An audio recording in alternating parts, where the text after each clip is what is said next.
Porsche's two changes in 2021 to its all-electric Taycan will probably finally have it outsell its biggest competition, Tesla Model S. I will tell you all about those two changes, and InsideEVs contributor Tom Moloughney, who has spent more time with Taycan than I spend with my own hat, which I love, will be here to explain. Mercedes unveils a new electric crossover, but there is a catch. US rejoins the Paris Agreement, but what does it really mean for the electric cars in America? Volkswagen Group CEO playfully trolls his BFF Elon Musk in his very first tweet.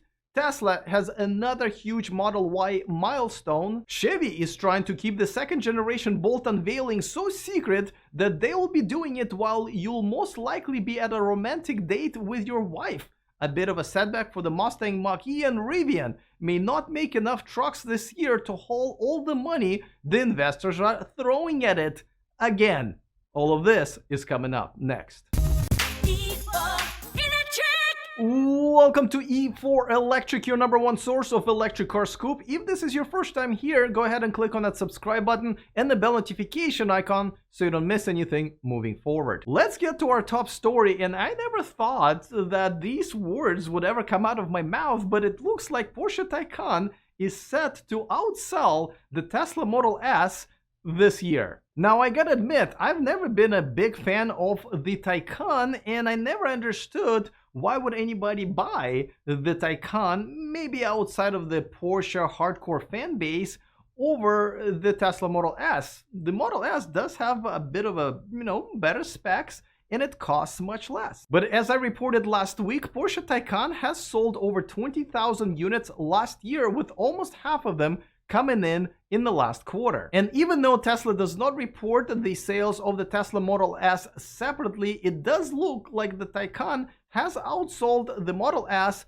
in Q4. And it looks like it's going to be the case this year as well, because this year Porsche has made two changes to the Taycan that essentially addressed the two biggest shortcomings. The first change addresses the price. Right now, the cheapest version of the Taycan is the 4S, and it goes for $103,000. Now, Porsche is going to finally introduce the entry version of the Taycan in a couple of months, and now we'll see the price drop of $23,000, thus making it just under $80,000, and really in low 70s if you calculate the US tax credit. Now, that's only a few $1,000s away from the cheapest Model S. The new entry-level Taycan will have only one motor and go 0 to 60 in 5.1 seconds, which is still pretty decent. Now, the second shortcoming, and really the biggest disappointment that I think most people had in the Taycan when it came out, was the range, with some of the models having it under 200 miles. However, as more and more people have driven the Taycan over the last year, it looks like the real-world range is actually much better than the EPA rating, which is rare. But now, the 2021 EPA rating for the Taycan 4S has been upgraded from 203 miles to 227 miles, which is almost 10% improvement. Now, it doesn't seem like there is an apparent reason for the improvement. The theory is that Porsche put a more aerodynamic friendly tires on the test car, but either way, this is definitely going to help the sales. Based on the last year's numbers, it looks like the Porsche Taycan has either already passed or will pass the Model S sales this year. I would expect Tesla to sell about 20,000 of the Model S cars, where the Taycan may sell anywhere between 50 to 100,000 units. For more, we turn to the InsideEVs contributor and a man who spent so much time with the Porsche Taycan media cars that I'm surprised he's not having to make a monthly payment. Of course, I'm talking about Tom Moloughney, but before that, a quick reminder that this video and this channel is sponsored by Bosley. The earlier you take action when you start losing your hair, the more options you will have. I just went through with one of them this year myself. That's me right there. Find out more about your options with a free consultation. Go to bosley.com/e to find out how and claim your discount. The link is also in the description of this video. And by XPeng Motors, China's leading smart EV automaker that just announced its expansion plan for Europe, and the first deliveries have already started. For more, follow XPeng Motors on Facebook using the link in the description of this video. All right, Tom. So before we get into the two news stories that came out of Porsche this week, let me get your opinion on the last year's sale numbers because they sold over 20,000 of Taycans. Almost half of it was in the last quarter, so they're definitely ramping it up. What do you think about this number? Is it a lot? Is it too few? What's your take on that? It's, I don't think you could argue that. It's a lot of cars. I mean, these cars cost $100,000 and up to $200,000. You know, 20,000 of them it's a fantastic win for Porsche. It shows that their customers are ready for electric cars. Now, they are now dropping the price. Well, they're not dropping. They're introducing a new entry-level model that's going to be under $80,000. Obviously, even a bigger discount if you calculate the federal tax credit. Do you think this will make them more competitive with Tesla Model S, which, you know, by all measures is a, you know, obviously cheaper car, but with better specs? Or do you think Porsche Taycan buyers don't really care about the price? They really would rather go with a more powerful model. So, you know, a little of both, Alex. You know, there's absolutely plenty of Porsche buyers that, you know, want the best, the fastest, you know, but this fits into Porsche's, you know, product portfolio really well, the Taycan. As with their other cars, they have a wide variety of prices. They have super expensive versions and they have more affordable versions. I think it's great. I think under 80,000 with the federal tax credit, you're talking a 73,000-ish. That's a great value for this car. As you know, I've driven the Taycan on many occasions, and I absolutely love it. And at 73,000, listen, I'll take that over any of the Porsches that are available at that price point. Now, you know, the other part of news that came out this week is that the range has been increased by about 10 to 12%, but nobody knows why. It looks like it could be the tires that they put on, the wheels that they put on the car that they tested for the EPA rating. Again, you know, is it weird, for the lack of the better word, that that's all they did, rather than maybe increase efficiency of the motors or the battery tech and so forth? So if you know Porsche, you'll know that that's really not that weird. Porsche has a history of, you know, under promising and over delivering, and I bet a little of that went on with the EPA range rating. When the Taycan initially came out, they tested it with the biggest, widest wheels that they have, the 21-inch wheels with, I forget the side of them, but they're monster tires. And you know, that's going to be a lot of rolling resistance, and it's going to cut down on the range. It's part of what Porsche does. They under promise and over deliver. They do that with their specs, with their 0 to 60 times, their top speed times. So they did it with the EPA range, and this is proven because, you know, so many of the journalists, myself included, have driven Taycans much further than the EPA range rating. So, you know, I don't think they had to do much to make it higher rated. And even with these new ratings, if you really dig down into the documents that was submitted to the EPA, they still voluntarily lowered them. The vehicle that now is rated at 227 miles of range actually was rated at 235 miles. But Porsche deducted those 8 miles just to, again, under promise and over deliver. That's part of Porsche. That's what they do. So this is the part I don't understand. I mean, if their range was extremely impressive and they just wanted to be more conservative with it, I would understand. But probably one of the most disappointing things about the Taycan when it came out was the range, with some models dropping under 200 EPA miles, which, you know, translates into even more, just even less usually for the EPA rating. Why in the world they would do that, where this was not the time to under-promise and over-deliver, where the under-promise is so disappointing? What's the strategy there? So, you know, sometimes we look at the whole EV scene, you know, through our own eyes, that we're so used to talking range. For somebody coming in that never owned an electric vehicle, and they said, oh yeah, it's about 200 miles of range. You get a little more, a little less, depending on the conditions. It didn't seem to dissuade buyers, Alex. They sold 20,000 of them last year. So while we might be holding them up to a higher standard and say, well, Model S goes 400 miles of range, how can this compete? It didn't turn off Porsche buyers. They bought the car in droves. So, it's not always all about the range, and I think a lot of Porsche owners, they don't take their cars on 1,000-mile road trips. These are cars on the weekends. They drive around, windy, curvy roads, enjoy their car, show off, pull up, with their friends, see them in their shiny new toy. So I don't think the range was that big of a problem. And obviously it wasn't, because the sales were really good. So explain this one more thing to me, because I still don't understand. Why would anybody buy a Porsche Taycan over a Tesla Model S? I mean, Tesla Model S essentially beats them in every single way in terms of specs, with a very few exceptions for a very narrow audience. What does go on in the mind of a Taycan buyer that they want that over the Model S? The driving experience, maybe. I don't know if you've gotten behind the wheel of one. As I said, I've driven Taycans over 1,000 miles. They're one of my favorite cars now of all time driving. Absolutely great driving experience. Interior is incredibly comfortable. The layout, in my opinion, is gorgeous. To say that the Model S is better in every regard is just, that's a fallacy. The Model S does a lot of things really well, and it's probably the best all-around electric car available. But the Taycan, I think it looks great. It drives like a Porsche, like a sports car. The Model S isn't a sports car. It's a really fast car. It's a really fast sedan.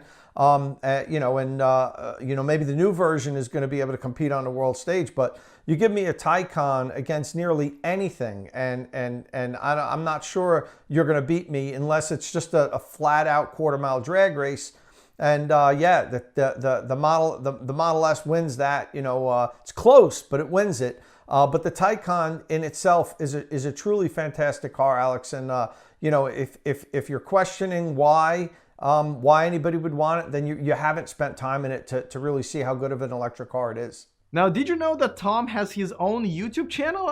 You should definitely check it out and subscribe. I put a link to it in the description of this video. Let's move on to the next story, and Mercedes-Benz has unveiled another electric vehicle. This time it's a small electric SUV called EQA. It will have a 79 kilowatt-hour battery with 13% buffer, probably one of the biggest in the industry, which will make the usable battery capacity 66.5 kilowatt-hour. It will have an 11 kilowatt onboard charging, and it will have the maximum DC charging rate at 100 kilowatts. The EQA is not really a new model for Mercedes. It's essentially an electric version of the existing GLA. The deliveries will start in spring. However, much like the EQC, the full-sized electric SUV from Mercedes, the EQA will probably not come to the United States anytime soon. The reason for that we will discuss a little bit later in the video, but for now let me tell you a couple of basic specs. It will go 0 to 60 in 8.8 seconds. It will have a 235 EPA equivalent mile range, and it will start at around $48,000 if you convert it from the European currency before the incentives. Other variants will follow soon in Europe. Meanwhile, the EQS full-sized all-electric sedan is due to premiere this year in the United States. The United States has rejoined the Paris Agreement. It's one of the first executive orders that President Biden has signed within hours of taking power. And yes, the Paris Agreement is very vague and not very binding agreement, but the big goal for all 189 countries who have signed this agreement is to become net zero, with the United States targeting that by 2050. But at the end of the day, this will change the attitude that our government has towards the electric cars, hopefully investing good amount in the infrastructure, the incentives, and many other ways how we can catch up to the rest of the world. As you probably noticed, over the last few years, we have fallen behind China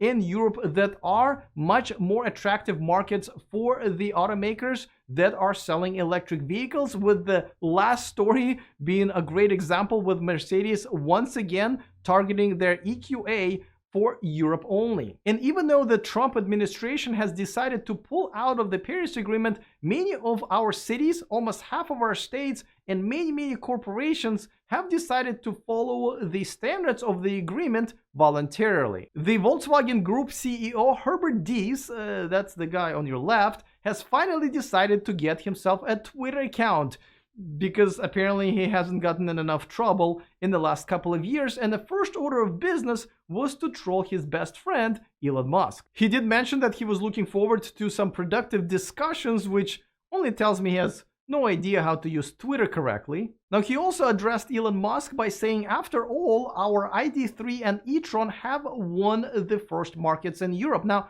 I don't know what that exactly means, but the e-tron has been outselling the Model X in Europe for quite some time, while ID3 is starting to outsell Model 3 as recently as December, as the production has ramped up. Speaking of a ramped up production, the made-in-China Tesla Model Y deliveries have finally started. As a matter of fact, there is already at least 1 month wait for some of the configurations, and even more for others. You are looking at one of the first Model Y vehicles delivered in China, thanks to our friends at 42How YouTube channel. And if you've been watching this channel for a while, you probably remember that our monthly guest Sandy Munro has mentioned it multiple times, that Tesla vehicles coming out of the Shanghai factory has much higher quality than the ones that are made in Fremont, California. And it's not a far-fetched prediction that the Shanghai factory can get to 500,000 cars per year output in 2021. Now, remember how Rivian has kept raising billions and billions of dollars in the last couple of years from Amazon, Ford, Cox Automotive? As a matter of fact, over $5 billion they've raised before this year. Well, they're at it again. They have just raised another $2.65 billion, led by the T. Rowe Price, once again, with a few big names on the investor list. Now, does this company have some sort of a gambling debt that they have to pay off? Where's this money going to? Does it seem like it's going towards a new factory or a new model? Not even a big party for journalists on a private island. But I am glad that they are staying private rather than going public via reverse merger like many other electric car startups, because after all, that way customers stay as a top priority rather than the investors, which often happens with the public companies. The deliveries of the long-anticipated Mustang Mach-E have started at the end of last month. However, the second batch seems to be delayed due to some, I quote, additional post-production quality checks. Now, this is not too surprising, because after all, this is Ford's very first real electric vehicle, and other manufacturers had issues launching theirs, from Tesla all the way to Volkswagen. And quality checks are always welcomed. Ford, much like most legacy manufacturers, and that's one of the benefits, take pride in quality. They're not okay putting out cars with panel gaps or paint issues and parts falling off as a normal occurrence. So kudos to Ford. GM's second generation Bolt and the crossover version EUV will be revealed on the Valentine's Day. If you think about it, it's kind of genius on the part of their marketing team, because you might have wanted a Tesla a couple of days ago, but once you're done paying for the flowers, the chocolates, and the Valentine's Day dinner, the Bolt is all you can afford. As you probably know, I have seen the second generation Bolt in person when I visited Detroit in March, and I wasn't impressed. The design is still very much blah, and Super Cruise is just not a good piece of technology. The best improvement in the second generation Bolt is essentially the seats, which everybody hated. Now, I still think that this would have been a much popular car if they would have put the Bolt's technology into Volt's body. But it does sell relatively well, and they need to keep it going until the better EVs are coming from the GM. The next electric vehicles that we expect from them are going to be the Hummer EV and the Cadillac's Lyriq. If you're wondering what to watch next, and if you're interested in some of the amazing electric cars that are coming on the market this year, why not check out my conversation with Sandy Munro himself, where he'll give you his opinion about some of them. I put a link to it in the description of this video. Other than that, see you guys next time, and remember to stay charged.